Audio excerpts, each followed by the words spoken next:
Hi friends, అందరికీ నమస్కారం. చిన్నోనికైతే దెబ్బ తాకిందని నేను చెప్పాను కదా ఫ్రెండ్స్.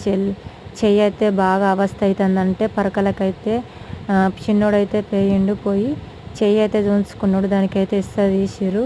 తీస్తే ఏలైతే బొక్క అయితే పలిగిందని చెప్పిరట. ఏలు బొక్క దానికి మందులతోటి కవర్ అవుతుందని చెప్పిరట. చెయ్యికైతే పట్టించారు. గోళీలు సూత చిట్టి చూస్తుంది, ఆయింట్మెంట్ గోళీలు.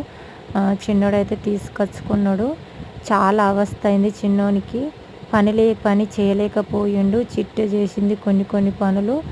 ఇక చిన్నోడైతే రెక్క బాగా వదలికిచ్చి చెయ్యి అయితే గుంజుతుంది మమ్మీ అని చాలా బాధపడ్డాడు. అందుకని ఆ బాధ చూడలేక పొయ్యి అయితే చూయించుకొచ్చుకున్నా అని అంటే అయితే చూయించుకొచ్చుకున్నాడు. చెయ్యి అయితే ఇప్పుడు కొంచెం ఆడిస్తుండు.